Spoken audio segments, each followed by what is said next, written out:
धन्यवाद, धन्यवाद, धन्यवाद, धन्यवाद, धन्यवाद। परम पिता परमेश्वर, हम आपका हृदय से धन्यवाद करते हैं आपके प्रेम और अनुग्रह के लिए, आपकी पवित्र सामर्थ के लिए, आपकी योजनाओं के लिए।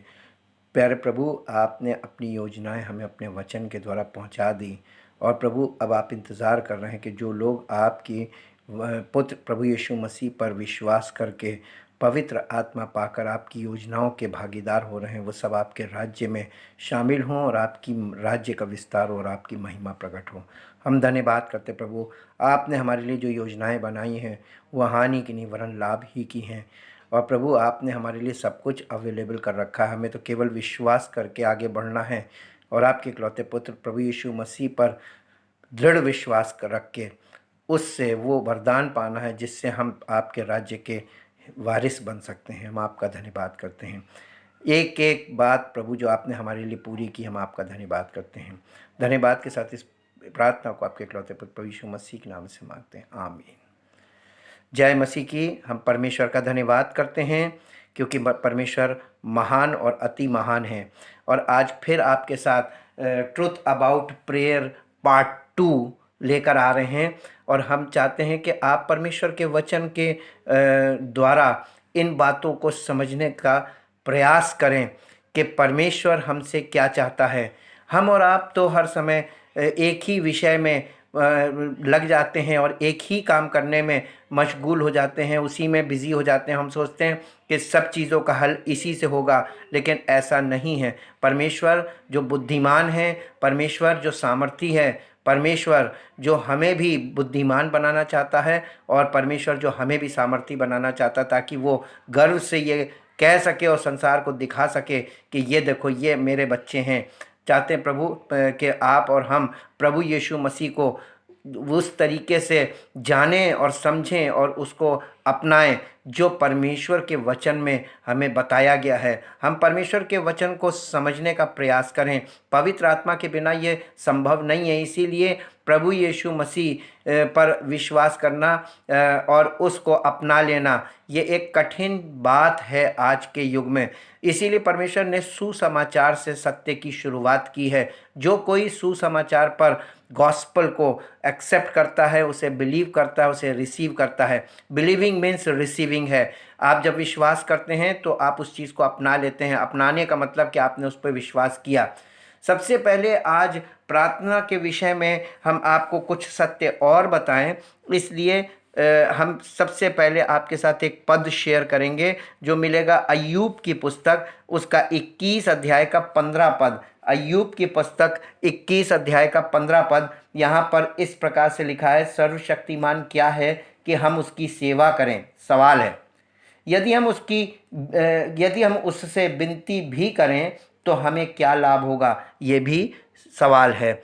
ये दो सवाल अय्यूब कर रहा है, और यहाँ पर उससे वो ये कह रहा है कि यदि मैं उससे विनती करूं यानी उससे प्रार्थना करूं तो मुझे क्या लाभ होगा। जी हाँ, जब आप परमेश्वर को जानते ही नहीं हैं कि आप किसकी सेवा कर रहे हैं, सबसे पहले ये देखिए कि आप परमेश्वर के सेवक हैं तो आपको प्रार्थना करने से कोई लाभ नहीं, बल्कि आपको पवित्र आत्मा के अनुसार चलने की आवश्यकता है। और यदि आप परमेश्वर को नहीं जानते हैं तो आपके सामने फिर दूसरा सवाल खड़ा होगा कि आपको प्रार्थना करने से क्या मिलेगा जिसे आप जानते ही नहीं, उससे आप प्रार्थना क्यों कर रहे हैं। ये पद आपको बहुत गहराई से इस पे मनन कीजिए तो आपको पता चलेगा कि परमेश्वर पे लोग विश्वास नहीं करते, वो लोग प्रार्थनाएं कर रहे हैं, और जो विश्वास करते हैं वो पवित्र आत्मा के अनुसार चलने लगते हैं।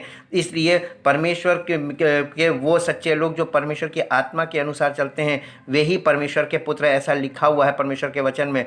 मेरे साथ इसी के साथ एक पद और निकालिए जो आपको मिलेगा सबोपदेशक की पुस्तक। सबोपदेशक की पुस्तक बहुत छोटी सी पुस्तक है जो आपको नीति वचन के बाद मिलेगी पुराने नियम में, और उसके 10 अध्याय के 11 पद में इस प्रकार से लिखा हुआ है, यदि मंत्र के पहले मंत्र से पहले सर्प डसे तो मंत्र पढ़ने वाले को कुछ भी लाभ नहीं। ये बात यहाँ पर इसलिए लिखी है, ये उसी सुलेमान ने लिखी जो बहुत बुद्धिमान व्यक्ति था। ना उसके बराबर कोई बुद्धिमान हुआ और ना आज उसके बराबर कोई बुद्धिमान है। अगर सुलेमान को किसी ने हराया है या सुलेमान से ऊंचा कोई माना गया है तो वो है प्रभु यीशु मसीह, जिसके पास बुद्धि और ज्ञान के समस्त भंडार छिपे हैं। अगर आपको सर्प का मंत्र मालूम है लेकिन आप इस बात से घमंड करते हैं कि हमें तो मंत्र आता है, हमें तो ये करना आता है, हमें तो इससे बचना आता है, लेकिन यहाँ पर सवाल ये किया गया है कि यदि जिस व्यक्ति को सांप काटे का मंत्र मालूम है उसको यदि सर्प डस ले, मंत्र मारने से पहले डस ले, तो वो मंत्र मारने लायक ही नहीं रहेगा। तब बताइए क्या विकल्प होगा उसके पास, क्योंकि जो व्यक्ति मृत्यु की दशा में चला गया अब वो किस युक्ति से या किस मंत्र से वो जीवित हो सकता है। इस चीज़ को और अच्छा समझने के लिए इसी सबोपदेशक की पुस्तक के 8 अध्याय के 8 पद में आएंगे और यहाँ पर लिखा हुआ है, ऐसा कोई मनुष्य नहीं जिसका वश प्राण पर चले कि वो उसे निकलते समय रोक ले, और ना कोई मृत्यु के दिन पर अधिकारी होता है, और ना उसे लड़ाई से छुट्टी मिल सकती है, और ना दुष्ट लोग अपनी दुष्टता के कारण बच सकते हैं। यहाँ पर सत्य आपको मिल रहे हैं, ये थोड़े कड़वे सत्य हैं, ये कड़वा सच है जो यहाँ पर मिल रहा है। क्योंकि आप कहेंगे कि आप परमेश्वर के वचन में नेगेटिव भी, जी हाँ, नेगेटिव बातें वो कड़वा सच है जो आपके सामने रखा जाता है ताकि आप इस बात को सोचें कि कई बार हम घमंड करते हैं कि हम प्रार्थना करेंगे हो जाएगा। जी नहीं, आप गलत सोचते हैं। आपकी प्रार्थना से कुछ नहीं होगा। परमेश्वर की मर्जी और परमेश्वर की योजना जब चलती है उसी के अनुसार पूरी दुनिया में होगा और उसी की इच्छा के अनुसार सब कुछ घटित होगा। आपको जो परमेश्वर के लोग हैं, आप जो अपने आप को सोचते हैं कि हम परमेश्वर के पुत्र प्रभु यीशु मसीह के खून से खरीदे गए लोग हैं, यदि ऐसा है तो आपके लिए परमेश्वर ने दाम चुकाया है अपने पुत्र को बलिदान करके। और जब पुत्र को बलिदान किया तो इसका मतलब उसने आपको अपना पुत्र स्वीकार किया है, इसीलिए तो पुत्र बलिदान किया, और आपको अपना बेटा और बेटी बनाया है। और बेटा और बेटी बनाने के लिए प्रमाण स्वरूप उसने अपने पुत्र का आत्मा आपको दिया है, जिससे हम हे अब्बा, हे पिता कहकर पुकारते हैं। इसीलिए प्रभु यीशु मसीह नए नियम में प्रार्थना में जब बता रहे थे कि परमेश्वर से नहीं बल्कि पिता से प्रार्थना करो, इस भेद को आप समझिए। दुनिया में पुराने नियम में जितने लोग थे जो परमेश्वर के लोग कहलाते थे वो परमेश्वर से प्रार्थना करते थे, लेकिन नए नियम में प्रभु यीशु मसीह ने परमेश्वर से पिता को में बदल दिया। प्रार्थना पिता से, आप कोई बच्चा अपने बाप से सब कुछ नहीं बोलता क्योंकि उसके पिता को मालूम है कि इसे किस किस चीज़ की आवश्यकता है। इसीलिए यीशु मसीह ने कहा तो तुम्हारा स्वर्गीय पिता जानता है कि तुम्हें किन किन चीज़ों की आवश्यकता है, और वो अपनी ओर से हमें प्रोविज़न करता है, हमें देता है और बिन मांगे देता है। और वो ऐसा भी लिखा हुआ है नए नियम में कि वो उन्हें भी देता है जो उसका धन्यवाद नहीं करते, सबको देता है, क्योंकि परमेश्वर देने के मामले में ये बराबरी रखता है। केवल अंतर इतना है कि परमेश्वर अपने लोगों को सब कुछ जो उनको आवश्यक है उनकी सारी आवश्यकताओं को पूरा करता है, लेकिन वो लोग जो परमेश्वर को जानते नहीं हैं, अपनी इच्छा और योजना में चलते हैं, वो लोग अपनी जीवन को खुद ही बर्बादी पर ले जाते हैं, अपनी इच्छाओं में फंस जाते हैं, अपनी भावनाओं में फंस जाते हैं। और जो परमेश्वर आप उनकी आवश्यकताओं को दे रहा होता है, उनको आवश्यकताओं से ज़्यादा चाहिए, इसलिए वो तमाम अपराधों में और पापों में घिर जाते हैं। इस कारण वो अपने किए का, अपनी युक्ति का और अपनी जीवन के आधार जिस तरीके का वो जीवन जीते उसके अनुसार वो अपने जीवन में खुद ही फंस जाते हैं। अब समझने वाली बात ये है यहाँ पर कि our high priest Jesus Christ, हमारा जो यानी महायाजक है वो प्रभु यीशु मसीह है। और प्रभु यीशु मसीह इस समय कहाँ पे बैठा हुआ है? हमारा महायाजक कहाँ पे बैठा है? वो किसी बिल्डिंग में नहीं बैठा, वो ज़मीन पर नहीं बैठा, वो परमेश्वर की उपस्थिति में पिता के दाहिने बैठा हुआ है। और वहाँ पे बैठ के कर क्या रहा है, इसे जानने के लिए जब आपको लगता है कि हम प्रार्थना करेंगे और ये हो जाएगा, तो इस पद को ज़रूर पढ़ें जो आपको इस बात के लिए बता देगा। नए नियम में आपको मिलेगा इब्रानियों की पत्री उसका 7 अध्याय का 24 पद। इब्रानियों की पत्री 7 अध्याय का 24 और 25 पद में आपके साथ पढ़ूंगा, जो आपको जो जहाँ पर इस प्रकार से लिखा हुआ है यहाँ पर लिखा है, पर ये युगान युग रहता है, अर्थात यीशु मसीह ये युगान युग रहता है, इस कारण उसका याजक पद अटल है। याजक का मतलब यहाँ पे महायाजक से, हाई प्रीस्ट से है। इसका याजक पद अटल है।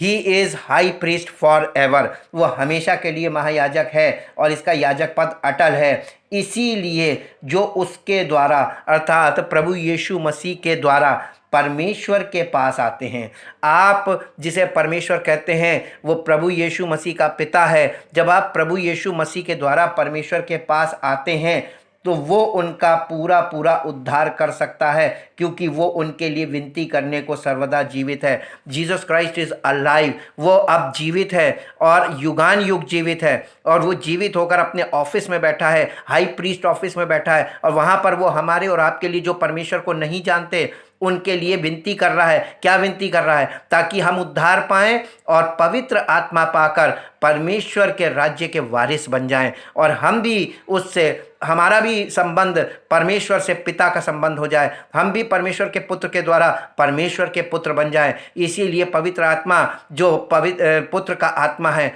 वो हमें गिफ्ट के तौर पे दिया जाता है, ताकि हम पवित्र आत्मा हमारे जीवन में कार्य करे। पवित्र आत्मा हमारे जीवन में क्या कार्य करने आता है? दूसरा पॉइंट मिलता है, Jesus Christ sealed us with the Holy Spirit. प्रभु यीशु मसीह ने हमको पवित्र आत्मा की मोहर हमारे जीवन में लगा दी। जब हम यीशु मसीह को स्वीकार करते हैं, जब हम सुसमाचार को स्वीकार करते हैं, जब हम सुसमाचार पे विश्वास ले आते हैं, उसे अपना लेते हैं, रिसीव कर लेते हैं कि यीशु मसीह हमारा उद्धार करता है, उसने हमारे लिए प्राण दिया और उसने हम जीवित होकर हमें वो ज़िंदगी देना मांगता है जो परमेश्वर की इच्छा के अनुसार जीने वाली ज़िंदगी है, यानी परमेश्वर की आत्मा के अनुसार चलने वाली ज़िंदगी।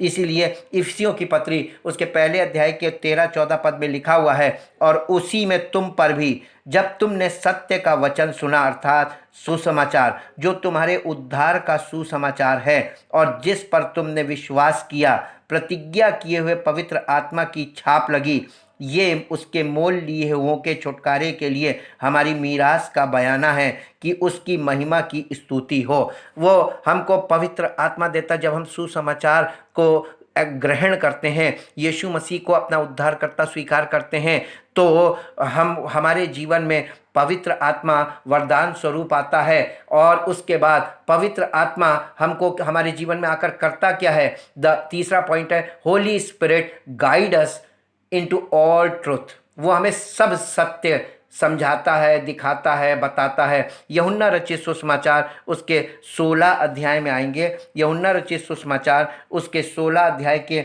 12 पद में ऐसा लिखा हुआ,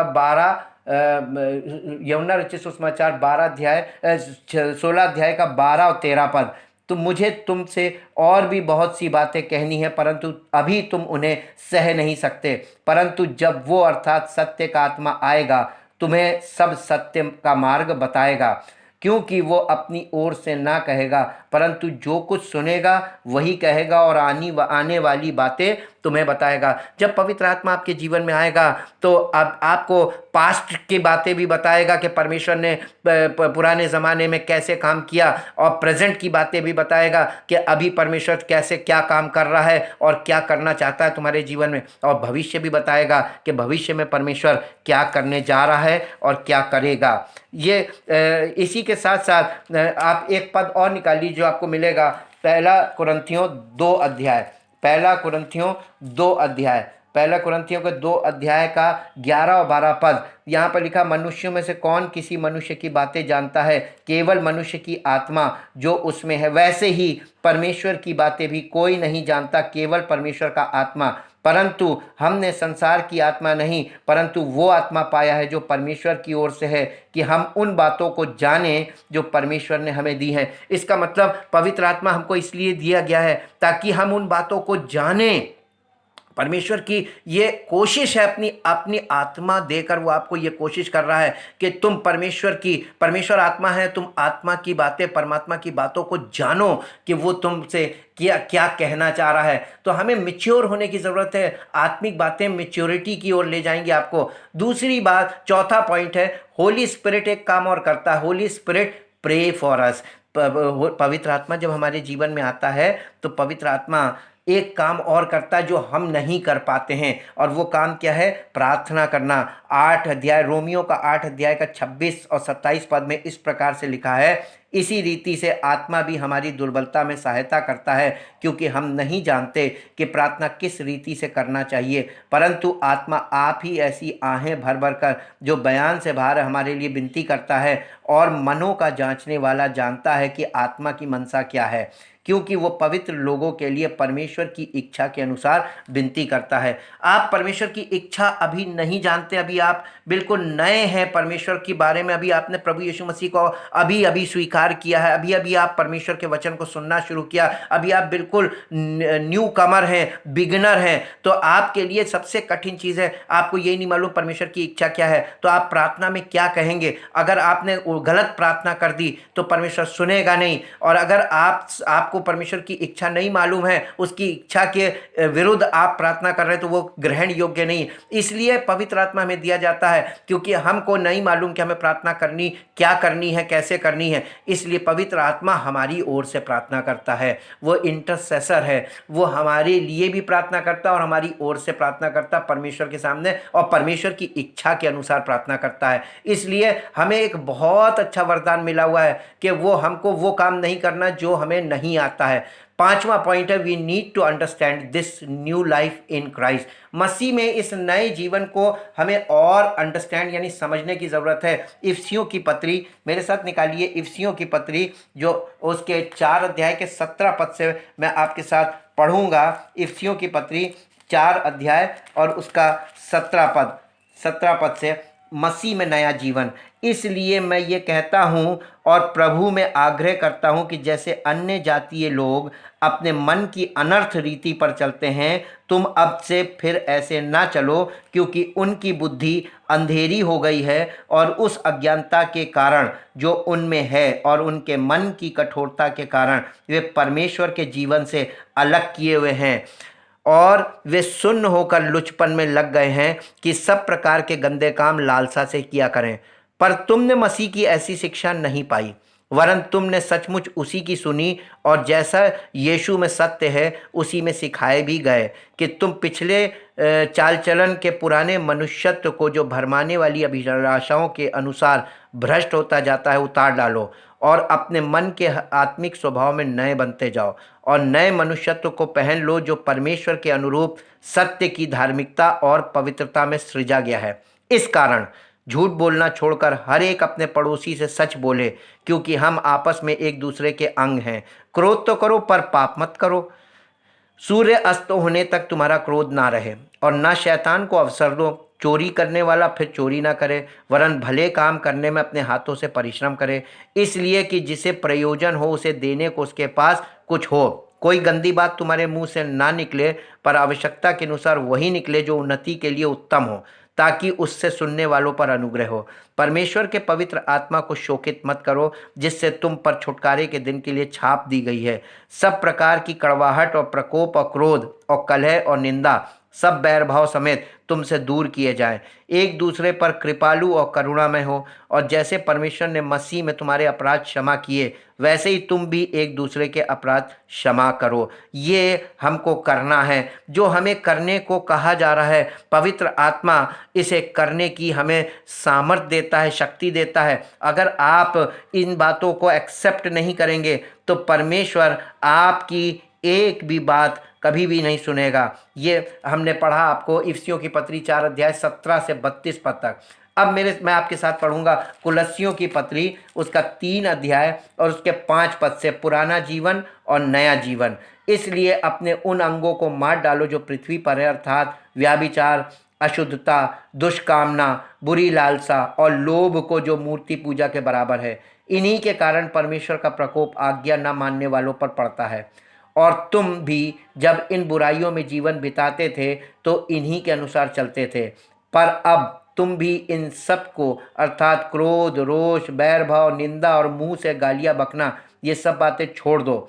एक दूसरे से झूठ मत बोलो, क्योंकि तुमने पुराने मनुष्यत्व को उसके कामों समेत उतार डाला है और नए मनुष्यत्व को पहन लिया है, जो अपने सृजनहार के स्वरूप के अनुसार ज्ञान प्राप्त करने के लिए नया बनता जाता है। उसमें ना तो यूनानी रहा, ना यहूदी, ना खतना, ना खतना रहित, ना जंगली, ना स्कूती, ना दास और ना स्वतंत्र, केवल मसीह सब कुछ और सब में है।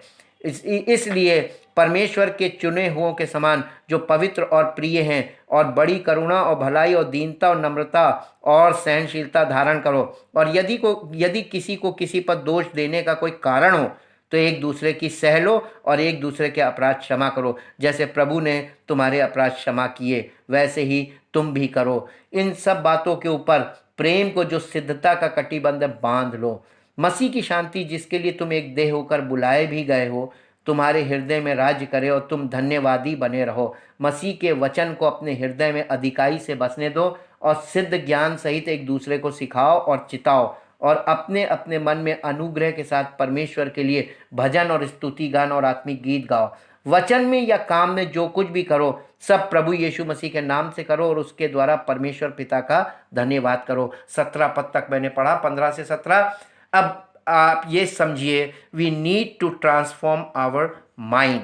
अब हमें ज़रूरत क्या है? हमें केवल ज़रूरत इतनी है कि हमें अपने माइंड को चेंज करना है।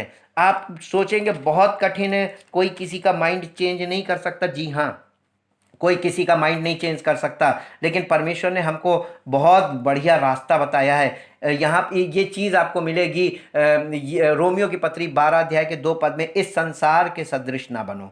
सबसे पहली बात, संसार में देखिए, संसार के सब लोगों को देखिए, अपने आसपास देखिए, अगल बगल। आप चारों तरफ जब दृष्टि करेंगे, लोगों के चाल चलन को देखेंगे, उनके व्यवहार को देखेंगे, उनके बातचीत करने के ढंग को और सब चीज़ों को, तब आपको पता चलेगा संसार में सब लोग लगभग एक ही सा व्यवहार कर रहे हैं, एक ही सी सोच है, एक ही सी बोली है।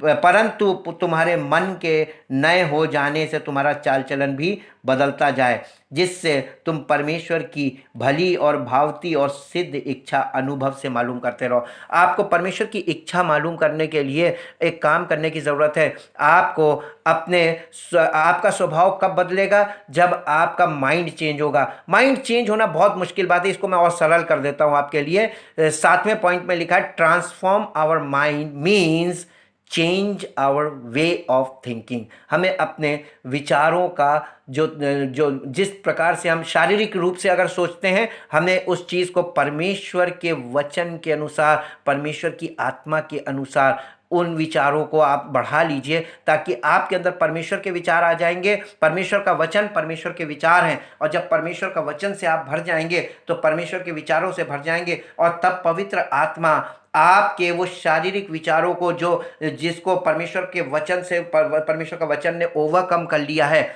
उससे आप भी उन पर ओवरकम कर लेंगे। और इसीलिए लिखा है, मैंने आपको 7वां पॉइंट दिया, 8वां पॉइंट दिया है, medium is the word of God. इस बात का माध्यम, change the way of thinking, the medium is the word of God, the Bible.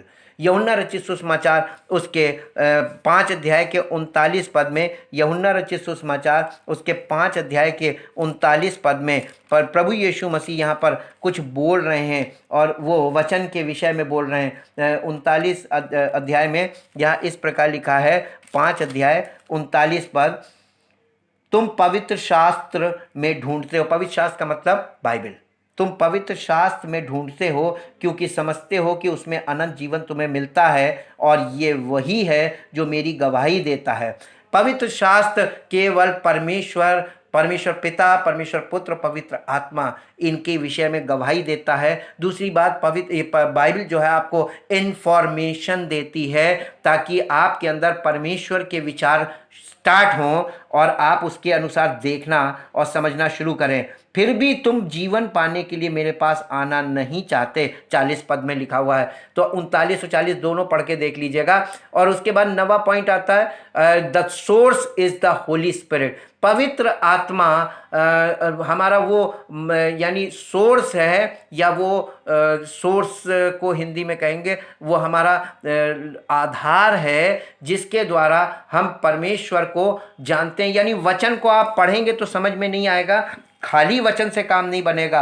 ऐसे होता तो पुस्तकें दे दी जाती और बच्चे खुद पढ़ लेते, लेकिन नहीं, बच्चों को समझाने के लिए टीचर्स भी ज़रूरी है। इसलिए परमेश्वर ने ज़मीन पर मनुष्यों में वही टीचर जिसके जीवन में पवित्र आत्मा होगा वही आपको सत्य बता पाएगा। वैसे बाइबल की नॉलेज बहुत लोगों के पास होगी, लेकिन सत्य सबके पास नहीं है, क्योंकि बिना पवित्र आत्मा के सत्य प्राप्त नहीं कर सकते। इसलिए परमेश्वर ने सोर्स होली स्पिरिट को रखा, इसीलिए उसने हमें पवित्र आत्मा दिया। यूहन्ना रचित सुसमाचार उसके 15 अध्याय में ये सत्य आपको मिलेगा कि 15 अध्याय के 26 पद में इस प्रकार से लिखा हुआ है।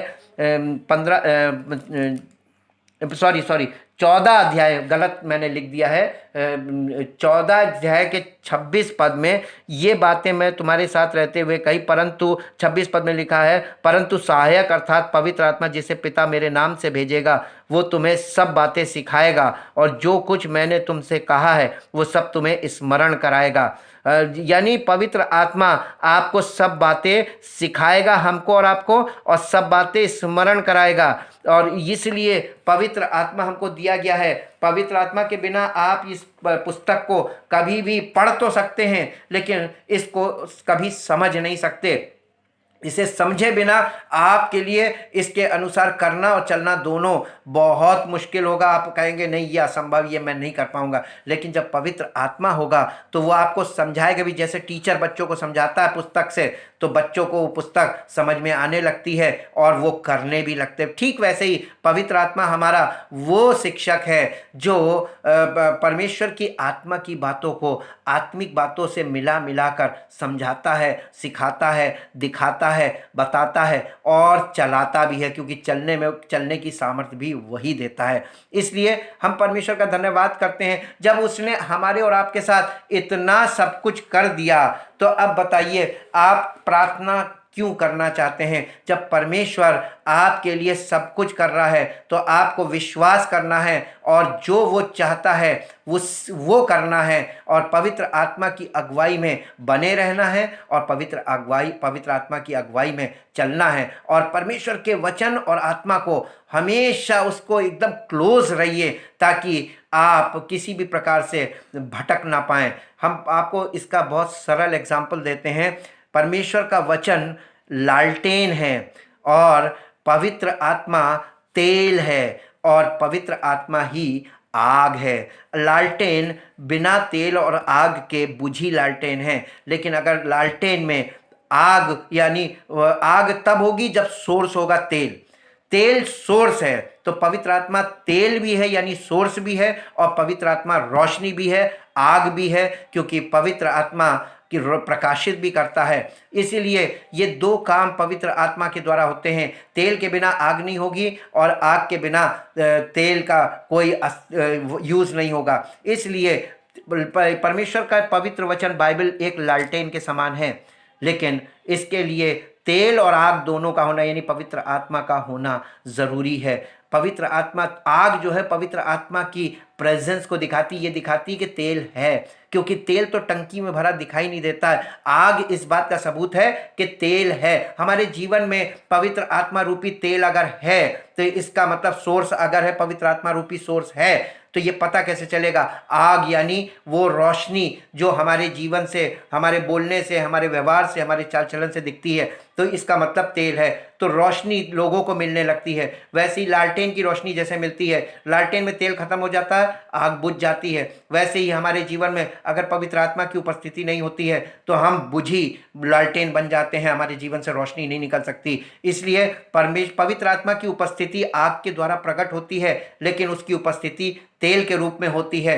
तेल सोर्स है और आग उसका प्रगटीकरण। और ये बात हमेशा याद रखिएगा, इस एग्जाम्पल के अनुसार अगर आप अपने जीवन को परमेश्वर के वचन और पवित्र आत्मा की उपस्थिति में बनाए रखेंगे, आपका जीवन उसकी महिमा का कारण बनेगा और परमेश्वर आपको इन सब बातों को समझने की शक्ति भी देगा, समझ भी देगा, बुद्धि भी देगा, क्योंकि बुद्धि का देने वाला परमेश्वर है। परमेश्वर आपको आशीष दे और पवित्र आत्मा आपकी सहायता करे इन बातों को पूरी तरीके से समझने की और इन बातों के अनुसार करने की।